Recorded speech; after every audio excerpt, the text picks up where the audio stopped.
Welcome to the Climate of Joy podcast, reclaiming joy and healing in the climate emergency. Hi, I'm Christine, your host. This podcast is being recorded on the traditional and unceded territory of the Lekwungen peoples and the Esquimalt, Songhees, and Wasanich First Nations. Recognition and respect for these people's past, present, and future presence and caretaking of this land is essential to reconciliation.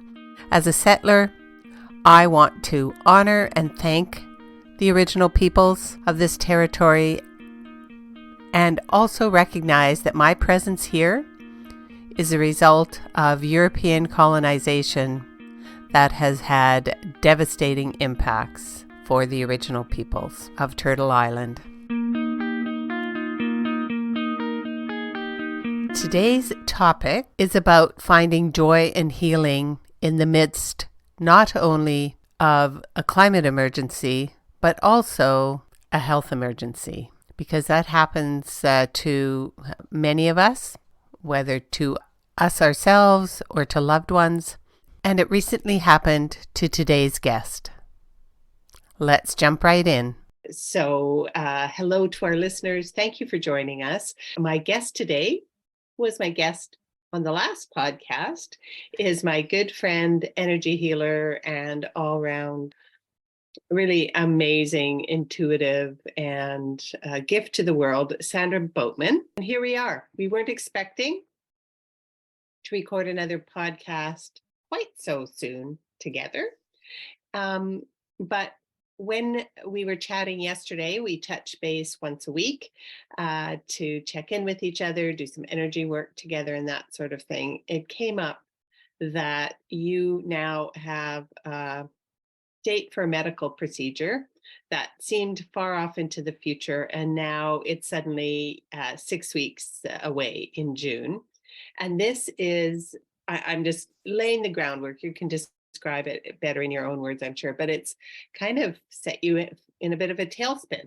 And I thought it would be really helpful to share with our audience that as energy healers and intuitives and people who are interested in planetary healing as well as personal healing, we can still have, struggles. Because, we can indeed, yes. Yes. And I just want to say for myself, I'm doing Climate of Joy podcast, not because I'm joyful all the time, but because I'm looking for joy and healing and meaning in the climate emergency. So I just want to make the point that we are not here as an example to everybody about how to be, but rather to share what's meaningful for us and what gives our life meaning and just what insights we have. So Sandra, what else do you want to share with our audience? Well, I think to start with, I'd like to hope that this might help other people as well. My experiences that I'm going through now, they feel very, they've knocked me backwards. They've made me feel like a victim, which I'm always thinking I would never like to be. And yet it's surprising how something quite minor to other people will, as you said to me, put me into a tailspin. So I'll just give a little bit of background. I'm going to be having an ablation, a cardiac ablation, on both sides of my heart at the same time. It's called a double ablation. So I have atrial fibrillation on the right side and I have atrial flutter on the left side. And I'm in love with synchronicities and coincidences. My first attack, which was the atrial fibrillation, was on May the 11th of 2021. And a year to the day, I ended up in hospital on a cruise ship, actually, having atrial flutter and nearly being shocked back to life on May the 11th, 2022. I spoke to the consultant on June the 9th last year, who said I needed an ablation. He said it would be a year, so I'm having it done on June the 9th this year. He may be very good with his crystal ball, excuse the expression, but it's all very synchronistic. We've had a lot of strikes over here in the UK, junior doctors, nurses, ambulance workers. Our NHS is in a bit of a state. And I thought, and rather hoped, I have to say, that my procedure would be pushed back. I rang up to find out how it was doing, and they joyfully put me not only on the list, but then they sent me, the next day, they sent me an appointment. And you're like, Unfortunately, darn. yes, I know, darn. Why did Why I did I call ring them? up? Yes, why did I And bother? and I just want to fill in for those of us who don't have a lovely British accent that NHS stands for National Health Services Service. Yes, service. Singular, Yeah, right? yeah. Yeah. So that's sort of the Medicare, that system, or it is not sort of, it is the Medicare system that Britain has. And also a consultant is what some physicians are called in the UK. Right. Okay. So different terminology. Yes, we have consultants. They're the top of the tree as far as doctors go. Anyway, the background to me is that I was nursing, like Christine, when I first started out my career, and I carried on nursing until I was, well, it was 1996 when my mum died, and then I thought, well, that's enough of that. And I carried on with my other careers. I took up the complementary and alternative therapies at that time and started to get into what has now become the energy work. But obviously, my nursing stayed with me. I have had many deaths in my time. I have found people dead from heart attacks. My ex-husband I found on the floor. So this isn't just in your nursing career, but you're talking about this is personal personally. as well. Yes, this is personal as well. I watched another partner of mine actually arrest, and they tried to resuscitate and they failed. And my dad, I witnessed, and I was with my dad when he died from heart failure. And all of these have come racing back, front and center, suction cup to my face, with this procedure, which many, many people have told me, yourself included, Christine, is quite standard and nothing to worry about. Although the double part of it is a little bit more to worry about. My consultant said, you know, it is something to worry about with that. It's not quite as straightforward, but it's a day procedure. And theoretically, I should be fine. The bottom has dropped out of my world. My emotions have gone. I've got so many emotions, I can't even label them. But the main thing for me, I created a program called HEED, which is to help or heal the emotional effects of disease, which I have actually trialed on people, because I believe that the stress response is very damaging to anything you've already got. I'm now the guinea pig for that, because it's completely flattened my energy. It's destroyed my thinking. I can't think clearly. And I realize I'm a prime example of somebody who has received news that perhaps isn't that important, but has a huge meaning to them. And I need to deal with it. And I'm going to make myself a guinea pig, and I've created a book of techniques, using all the techniques I know, pulling them together, and I'm listing out all of the emotions, this terrible grief I've got, this absolute terror of dying on the table. You see, I know too much. And I know that one of the outcomes can be death. It can be to have a stroke. And when I was nursing my second ward, I'd been to an all-girls grammar school, which is just an all-girls school. I went straight into nursing. And on my second ward, I was on what they then called a psychogeriatric ward, full of ladies who were less than all there, had victims of stroke and dementia and all sorts of other things. They sort of just put them there. It's a geriatric ward. And the scars remain to this day of how people with strokes are. And I was 18 and I had no experience of life. And I don't remember the rest of my nursing career. I just remember those 8 weeks as being purgatory. I nearly left at that point. Wow. And my mum said, you've got to have stickability, get through this, you'll be fine. So I did. But it's amazing. The memories we shut away or we think we've dealt with, they just come racing back. And I'm having, I suppose, unrealistic thoughts about the outcome of this, which are not helping me. I came up with a phrase this morning: beliefs that harm and beliefs that heal. And I've got this long toilet roll list of beliefs that I've got that are popping into my mind that are so unhelpful to me, going in with a strong heart and a peaceful demeanor, which will help me so much when it comes to going and having the inside of my heart either burned or frozen. And that's another thing. The procedure itself feels like a violation as an energy worker into my, somatic experiences. I'm thinking of somebody putting a tube up in, through my leg into my heart, and then violating it, burning it, hurting it, harming it, and it so maybe almost you makes should me cry. describe a little bit what an ablation is for those of us who don't, those of the audience who don't have a medical background. No, that's right. Well, there are 4 chambers of the heart. I'm sure most of you realize there are 2 atria at the top, 2 chambers at the top and 2 at the bottom, called ventricles. And the right side of the heart collects the blood from the body, and it pumps it falls into the right atria at the top. That's where I've got my fibrillation, and it drops down through valves into the right ventricle, and that pumps away and sends the blood into the lungs to be oxygenated. It comes back into the left atrium where I've got my flutter, and it goes into the left ventricle, which is the strongest chamber, which then pumps blood around the aorta up to the brain and around the body to feed the cells. And what they do, they pass a tube from your groin, or sometimes from your neck, although I'm having it done in my groin, all the way into the right atrium. And they then, using all sorts of X-ray equipment and everything else, they set you off into fibrillation, and you have to stay awake for this. And then they blast the bits that are causing the excess pulses that aren't actually going anywhere, but it's like having an epileptic fit in your heart, really, I suppose. They're sort of targeting the heart they're muscle, targeting, and it's almost like they cauterize it a bit. Yes, they cauterize it with either heat or they freeze it. Okay. And they go all the way around. And then I can either have it done in the other leg and go into the left side, and that goes via an artery this time, or he'll make a hole in my heart between the 2 atria, and I think that's what he's going to do. He's going to pierce the wall between the 2 atria and go in that way to do the left atrium. And does he stitch it up, or?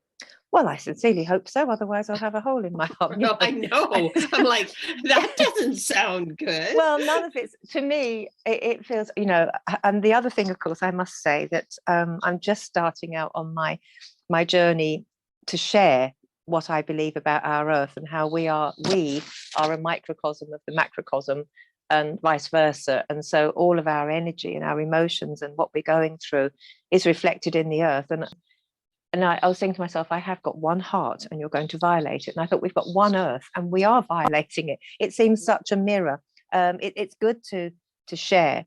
I feel quite overwhelmed by something that people just go in as a day procedure and come out the other end. It's like a conveyor belt. It's nothing to worry about, perhaps, but it just shows me how powerful our emotions are and how we are in the same position as our Earth. I feel powerless. I feel terror. I feel violated. I feel grief. I feel anger. I feel frustrated. I have all these emotions going on inside me. I have memories. I have so many thoughts, and I'm a wimp, and then I'm criticizing myself as well. Thinking to myself, I don't want this done. I'm a great big coward. I'm so judgmental. But I can see why, because I can't help the thoughts that come in. What I can do, though, is capture them and do something about them with the techniques that I plan to use. But at the moment, it's like a tidal wave. And if anyone else has a diagnosis like this and finds that they are just overwhelmed with thoughts of the future, I don't even want to tell you what I think my future is going to be like. That's right, because as we were talking about yesterday, part of you is like convinced you're going to either not make it off the table or make it off the table, disabled with a stroke. That's one part of you. And then the other part is like, OMG, what am I going to do, because I can't work for months, or for a while before and after, not months. But so it's like these two warring parts. One of you is like, well, like I said to you, well, if you're convinced you're going to hop off, yes, hop off. Yep, check out, then why are you so worried about the money? But it's because it's not logical. That's right. It's not logical. And there is, if you look at the statistics, they say one of the side effects is death, and it's sort of not less than 1%, but it's in big letters and it's quite bold, and you go, and it catches your eye because we have a negative, a bias. All of us do. We have to go for, oh my God, that's a possibility. I better protect myself against that. The trouble is, this is not protecting me. It's putting me into a high state of stress and anxiety. Now, I do know how to deal with that. However, this is quite big for me. It's at the moment, it just keeps coming in waves. Yeah. And I have got my work cut out. I've got 5 weeks till I have to have it done. And I have many practical things to sort out just in case I don't make it. And I'm being told by my friends how stupid I'm being because it will be fine. Great. I didn't say you were No. stupid. You didn't say I was no, but I have no. My friends are insinuating that I might be overreacting, which is fine. But I'm being honest here. I could say, yeah, I'll be fine, but in my head, oh no, I'm going to be disabled. I live alone. I don't have anyone to look after me. I have no children. I have, the fear of being disabled and on my own is, I haven't even opened that one yet. I haven't been there yet. And of course, I am not retired yet because they've moved our pension age back to 66 in the UK. And I have another 14 months to go before I can get a government pension. They kind of shifted it from 60 to 66 in a whammy. So that brings up the anger that had I not had to work all these years being ill, I wouldn't be in this position now. So there's so much going on. Just a tsunami. Yeah, tsunami. It is. And the reason that we're talking about this on the Climate of Joy podcast is because facing our own mortality is something that we all are faced with. This is it turns out none of us are getting off this planet alive. Nope. And I firmly believe that our society's absolute fear of death.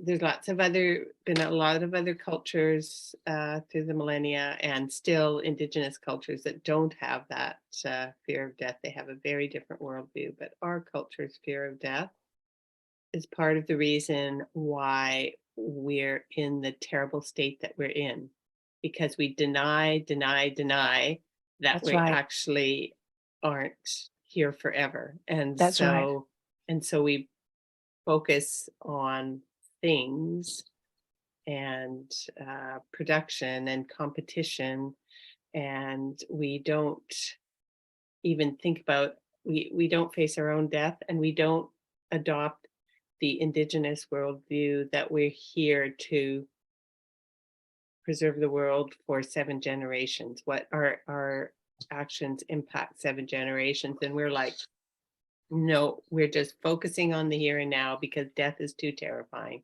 So while this is Climate of Joy and death, jumping into death right away, and our culture's terrible fear of death might seem a little bit of a contradiction, I actually feel like it's a really, really important conversation to have, to be able to reclaim joy and healing and meaning in the climate emergency. So I really appreciate, Sandra, that you're being willing to come on and willing to be so honest and raw, because it is very raw for you right now. Yes. And it was yesterday as well. And you're just kind of at this point gathering your strategy, your forces together. Yeah. I guess I just want to say to you, you know that this is not something you have to do alone. You have friends and supporters in the energy community. Yeah. And so I want to be able to support you in that. So please do reach out, and don't do it on your own. This is something I know about Sandra. She doesn't ask for help. And so let's just make that clear that I'm here. And is there anything else you wanted to share?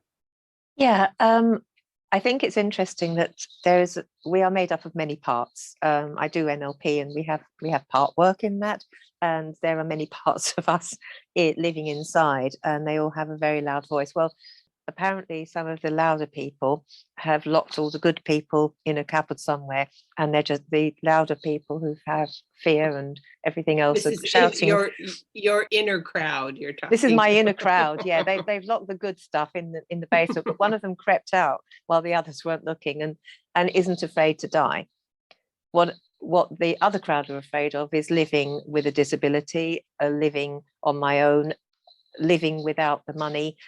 Is that it takes you right down to the self-centered, I'm the only one here, separated person, that the other people in the cellar who are locked in the cellar know that not to be the case. And what I want to do, and why I'm doing this, is to get myself back to an even, balanced, harmonious body, mind, spirit, soul, so that I can swan in there, whatever the outcome, and have a strong body and an accepting mind, and be at peace, and literally walk in joy, and go whatever.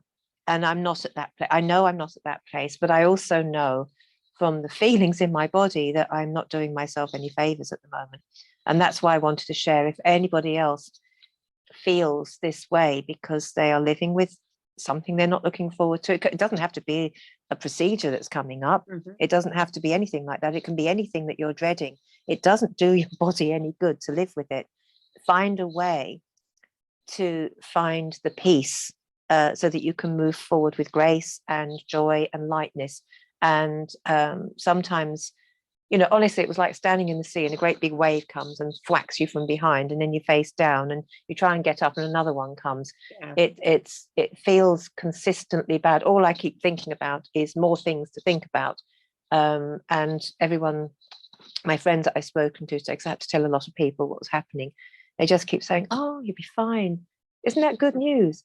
No, because of this and this and this. I've also have to share, I have a friend, one of my ex-dancing pupils, who has had it done 4 times and it still hasn't been successful. So it's no easy ride in the park, and yes, it's going to be successful. There is a success rate, but I'm not having the normal one, and that I happen to know. And it seems as if all my experiences are gathering together to go, do you know what? This is let's give you all your muck to deal with now.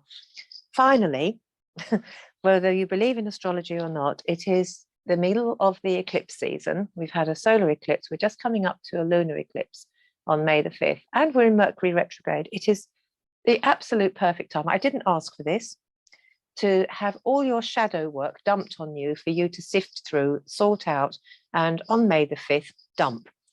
It just feels so synchronistic that I am being given all of this SHIT right now for me to sort through, sift through, and say, enough already. That's not a British term. I think that's American. Enough already. Is that right? I've had enough. Well, if you say it with a British accent, it becomes a British term. Yes.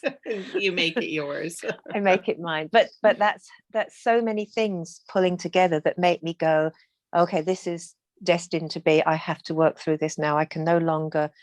I've compartmentalized my grief for my ex-husband, for my dad. I had to carry on with my work, carry on with my life. I couldn't do the grief then, and now I'm going to have to. And I'm going to have to deal with the fear of this is going to happen to me. Yeah, of course it will. And I'm very happy to die. I am, because I although I don't feel I finished, and I'd be very sad to go, but I won't know it.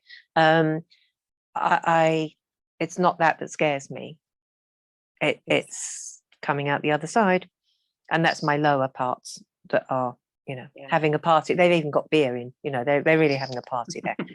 So we're going to have to talk to them one at a time, take them into a corner, beat them up, Embrace them. Yes. Embrace them. Well, so are you willing to share a bit of your journey again? Yes, I will come back and share what I'm coming up against, if you will have me back, and absolutely. Also some of the things that I'm finding, which are really interesting already, and I've only been on it one day. So wow. Yeah. Yes. So thank you for having me on. I if it helps anybody to know that this is I suppose, normal, but mine seems to be a completely abnormal reaction to something that most people will consider a walk in the park. But the fact it hit me so hard was a call to action for me in the work I do as well. And I can link it all together with the work I've been doing with how damaging stress is. You've got the stress of the condition you've got, and then you've got the stress of thinking about the condition you've got. And then our climate change work, our earth work, that we link ourselves to the earth, and our emotions are being mirrored by our earth. And we need to clear them for the earth's sake, because I am no longer clear-minded. I am no longer joyous. I am stressed. And from, I think, both of our perspective, but certainly my perspective from my work, there's a collective ancestral trauma, that emotions that are polluting our world, as in the same way, like energetically. Yes, it's carbon dioxide pollution that's causing the climate to destabilize. But if we didn't have this trauma level, this trauma blanket, we wouldn't be making these suicidal choices. That's the course that we're on right now. Well, that's right. And then, just one, I'm sorry, I keep saying just one more thing. If I had a pound for every time I said that, I wouldn't need to work anymore, would I? The fact that trauma passes its genes down to the next generation is also really important, because it will just keep passing through. They've proved that with Holocaust victims, haven't they? And so we are, in our own DNA, we are carrying trauma, all of us. And this is what I feel is being awakened in me to deal with. I just believe I'm on a journey to cleanse my ancestral tree of all its collective trauma, and if necessary, all the people that connected with my ancestral tree, because everything that comes up isn't necessarily mine in this lifetime. It's coming through me to be dealt with. So I feel, on one level, another of my little cellar people feels quite privileged to be able to do this, but that one's also locked away somewhere. So not she'll be back. She'll be back. Yeah. So thank you for having me. Thank you, Sandra. After I speak with you, I'm bringing our mutual friend Helen Grymaloski on, who's a death doula, and I thought it would be helpful for her just to address some of the issues that we've just talked about. So thank you for that. We will touch base with you in the next 5 weeks as you leading up to your procedure, and after as well. I'm putting that on the record. Sandra's going to be a guest here on the podcast after June 9th. You can always get a Ouija board, can't you, just in case I don't make it. Well, so. I'm a soul detective, so yes, I'm going to track you down wherever you are. But we're going to have you in the flesh on Zoom after June 9th. You heard it here first. Okay, thank you so much. And goodbye, listeners. Bye-bye. Take care. All right. So I'm so excited that my second guest today on this Climate of Joy podcast, which is it ironically, or, I'm not sure exactly what the right word is looking at death. Our topic today is death, facing death, acknowledging that we're mortal and that we're part of this natural cycle on the planet of life, death, and possibly rebirth, but we're going to focus on the death part. So I'm very excited to have as my guest my good friend, Helen Grymaloski of Blueberry Road. You can see her lovely picture behind you if you're watching this on YouTube. And you are a death doula, Helen, as well as an artist, and just an all-round amazing person and good friend of mine. So why don't you fill our audience in a little bit more about what is a death doula? Some of them may never have heard of it. They've probably heard of a birth doula.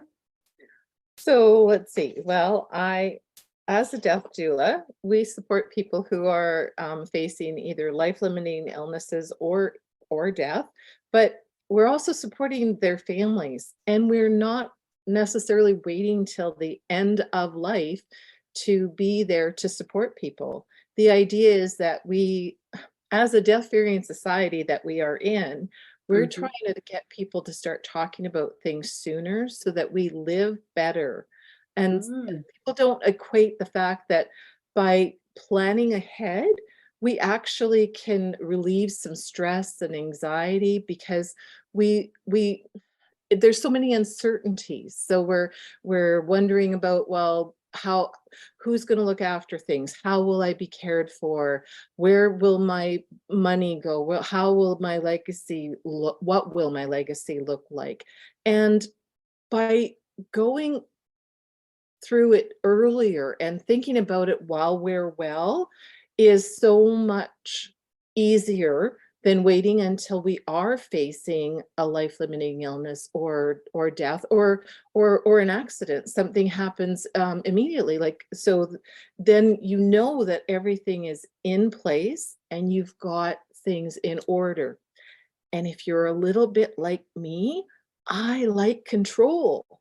And so if I do something about it now, I'm in more control of what that might look like at my end of life. Right. Of something which is ultimately out of our control Exactly. in a And we lot of don't ways. have a time. Yeah, we don't know when this is going to happen or Mhm. how it's going to happen. Everyone's journey will end the way it ends. We don't Mhm. know.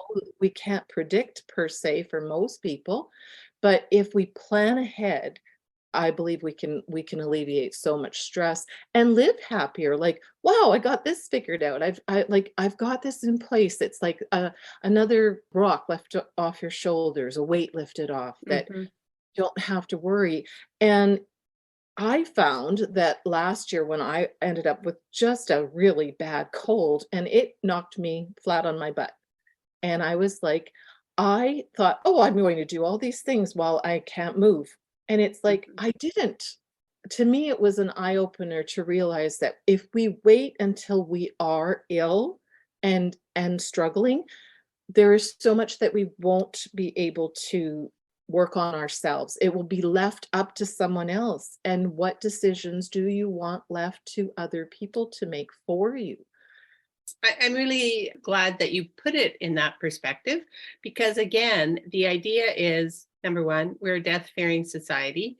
And as I said in my conversation with Sandra earlier, I think that's one of the reasons why we've gotten into so much trouble because we don't feel like we're part of that natural cycle. And you look around, and the cycle of planet Earth is life and death. That's the two things that are guaranteed, well, death and taxes. And so I do believe, like you just said, that to bring more joy into this life, so we're facing a climate emergency and we're also mortal and know that we're not on this planet forever.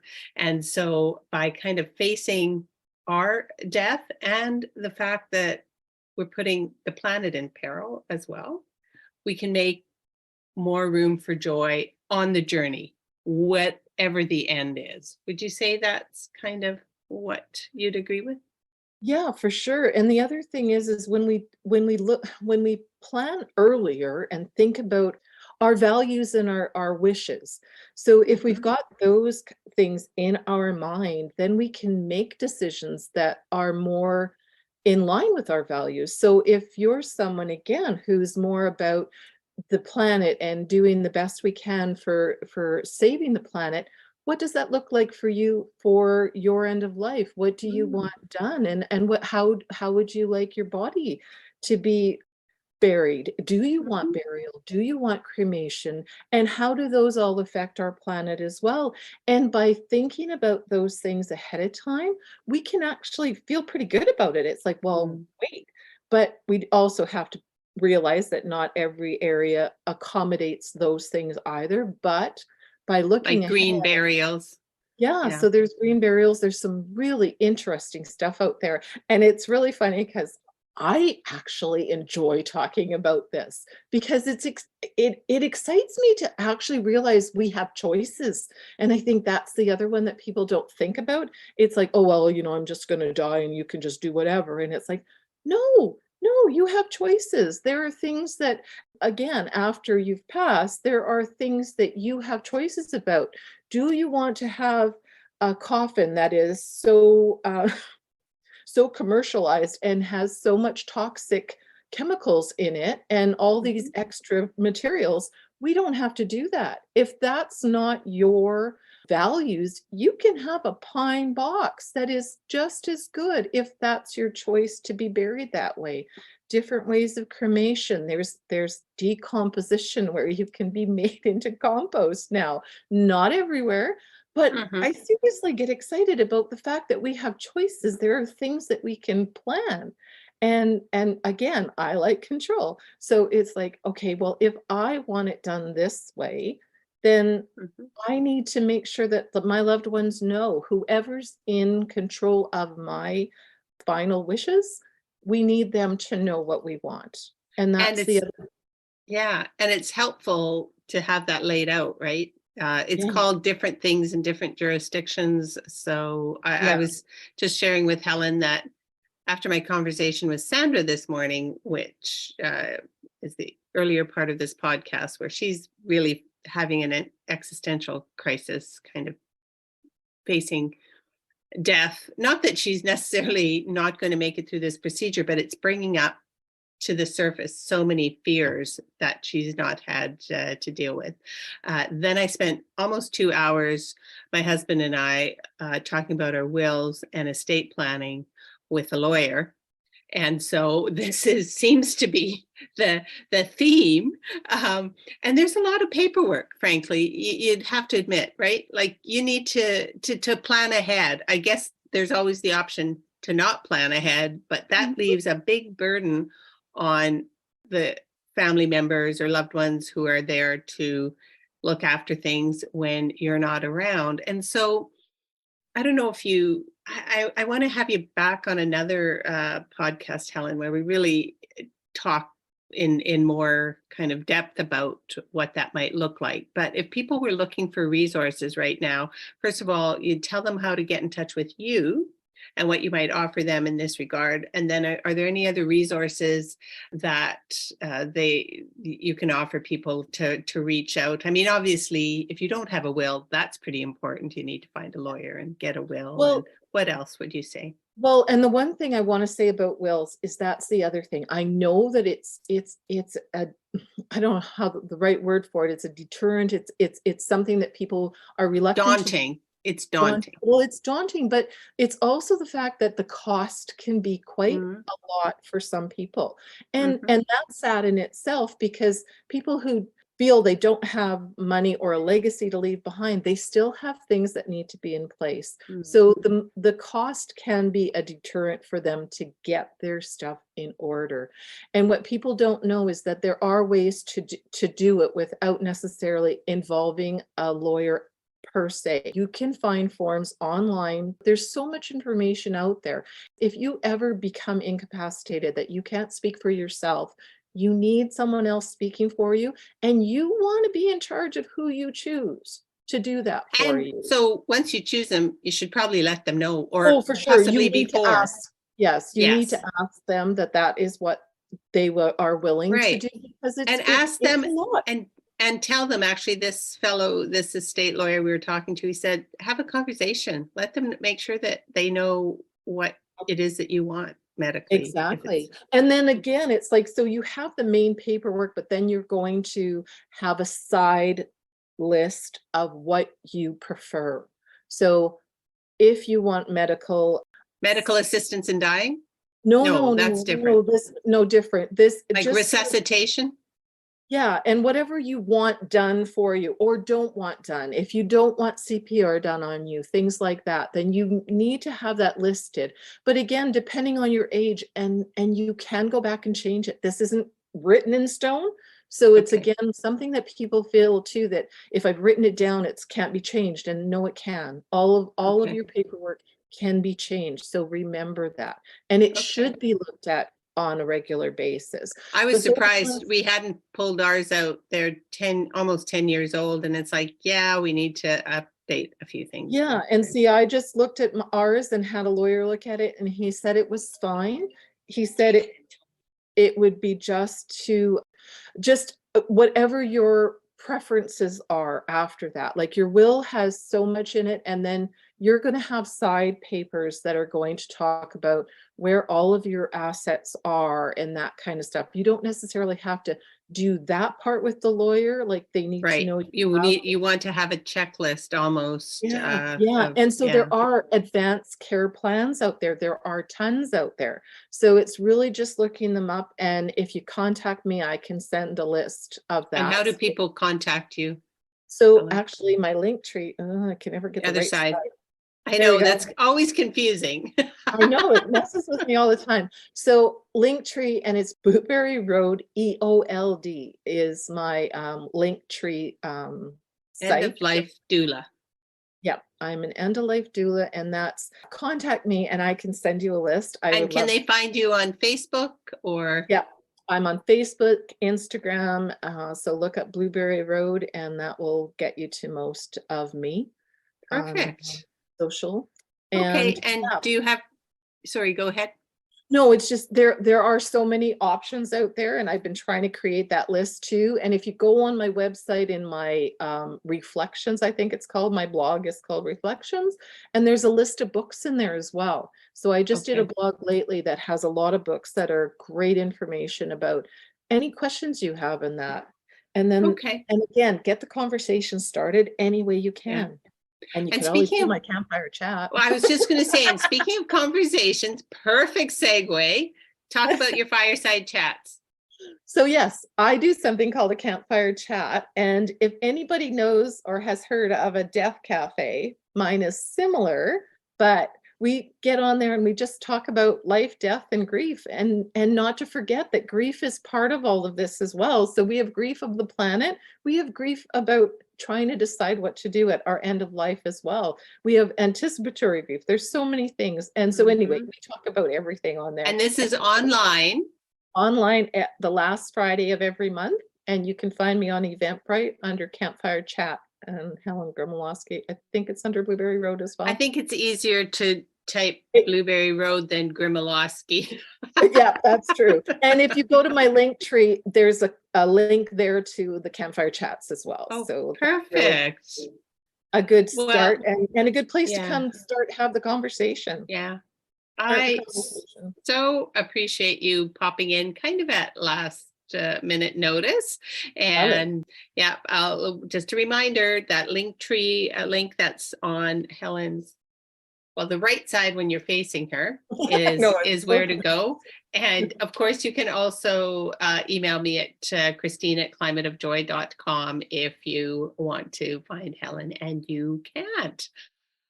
Thank you so much. We are going to have you back. Thanks. I'd love to chat. All right. And thanks to all of our listeners. We really appreciate you dropping in, and we'll catch you next time.